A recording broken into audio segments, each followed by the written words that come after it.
Assalamualaikum warahmatullahi wabarakatuh. Qala al-mu'allif rahimahullahu ta'ala wa nafa'ana bihi wa bi ulumihi wa ada alaina bi barakatihi fid dharaini amin ya rabbal alamin.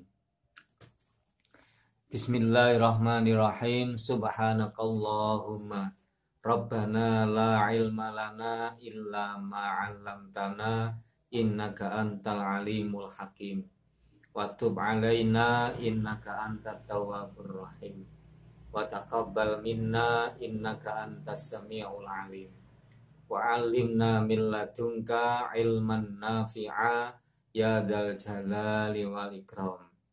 Allahumma ftah lana hikmataka wangsur alaina rahmataka ya dzal jalali wal ikram. Al-Fatihah. Bismillahirrahmanirrahim. Alhamdulillahi rabbil alamin arrahmanir rahim maliki yaumiddin iyyaka na'budu wa iyyaka nasta'in ihdinas siratal mustaqim siratal ladzina an'amta 'alaihim ghairil maghdubi 'alaihim waladdallin amin. Anak sekalian, untuk pertemuan hari ini kita masih melanjutkan materi pada pertemuan minggu yang lalu, yakni membahas tentang sifat wajib Allah yang berupa sifat kalam, yang artinya Zat yang maha berfirman. Dijelaskan bahwa sifat kalamullah yang qadim itu berbeda dengan al-alfadzus syarifah atau yang disebut dengan Al-Quran. Akan tetapi antara al-alfadzus syarifah atau Al-Quran dengan kalamullah yang qadim itu memiliki kesamaan, yakni al-alfadzus syarifah atau Al-Quran itu mempunyai makna, di mana maknanya ini sama dengan pemahaman yang ada pada sifat kalamullah yang qadim. Kemudian dijelaskan lagi bahwa al-alfadzus syarifah atau yang disebut dengan Al-Quran itu adalah makhluk, yakni diciptakan, yang ditulis di Lauhul Mahfuz, kemudian diturunkan melalui malaikat Jibril kepada Nabi Muhammad SAW, yang terlebih dahulu diturunkan di Baitul Izzah, yaitu mahallun fi sama'id dunya, sebuah tempat yang ada di langit dunia, dan di mana al-alfadzus syarifah atau Al-Quran itu ditulis dalam bentuk lembaran-lembaran dan disimpan di Baitul Izzah. Nah sekalian, tadi dijelaskan bahwa al-alfadzus syarifah atau Al-Quran itu ditulis di Lauhul Mahfuz. Nah, apa yang disebut dengan Lauhul Mahfuz? Yaitu kitab tempat Allah menuliskan segala seluruh catatan kejadian yang ada di alam semesta. Saya ulangi lagi, jadi Lauhul Mahfuz itu adalah kitab tempat Allah menuliskan segala seluruh catatan kejadian yang ada di alam semesta. Ini Lauhul Mahfuz. Jadi al-alfadzus syarifah atau Al-Quran itu ditulis di Lauhul Mahfuz.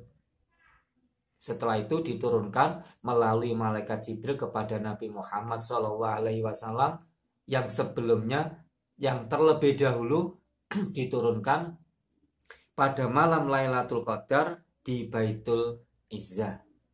Apa Baitul Izzah? Yaitu mahallun fi sama'id dunya, sebuah tempat yang ada di langit dunia. Jadi sebelum Al-Quran itu diturunkan pada Nabi Muhammad, dari Lauhul Mahfuz terlebih dahulu diturunkan di Baitul Izzah melalui malaikat Jibril. Setelah itu baru diturunkan kepada Nabi Muhammad SAW. Oke, sekarang kita teruskan pelajarannya.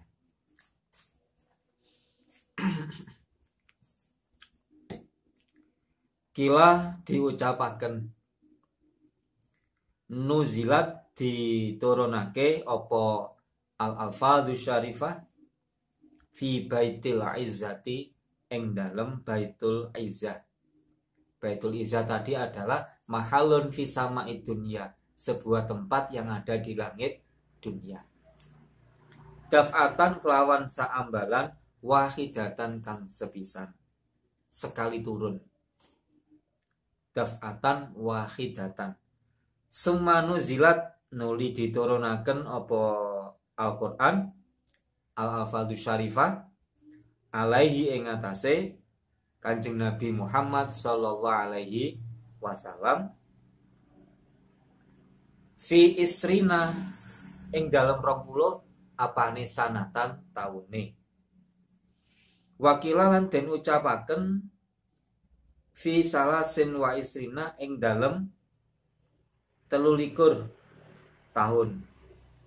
Wakila lan den ucapaken fi khamsin wa isrina ing dalem 20 tahun. Yes.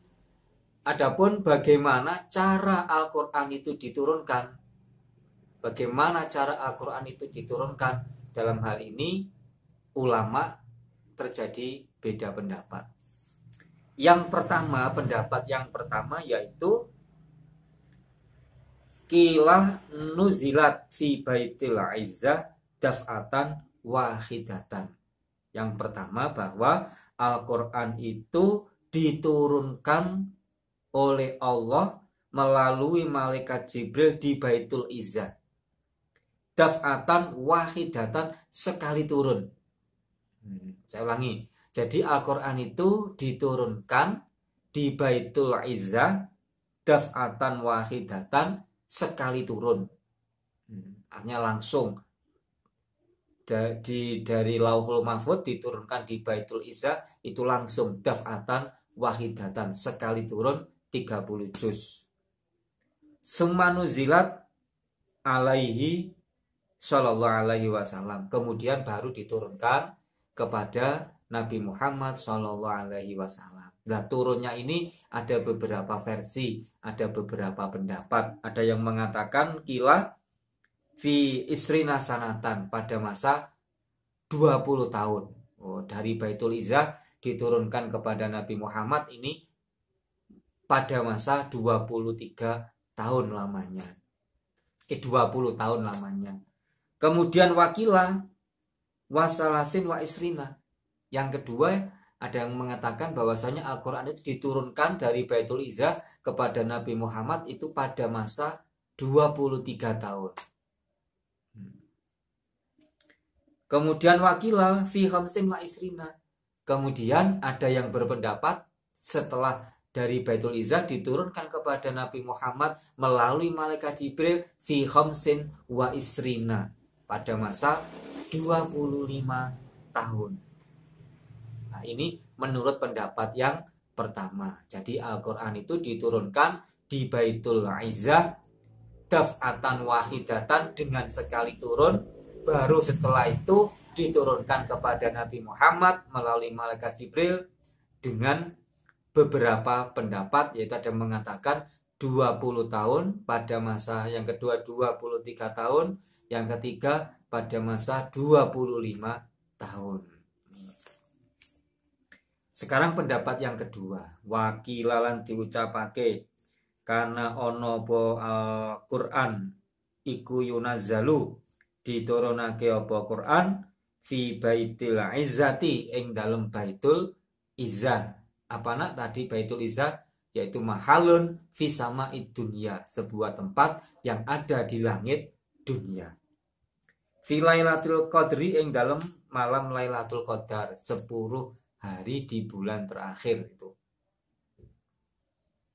Bi qadrima kelawan kira-kirane barang yunazzalu kang diturunake apa ma kulasanatin ing dalem saben-saben tahun.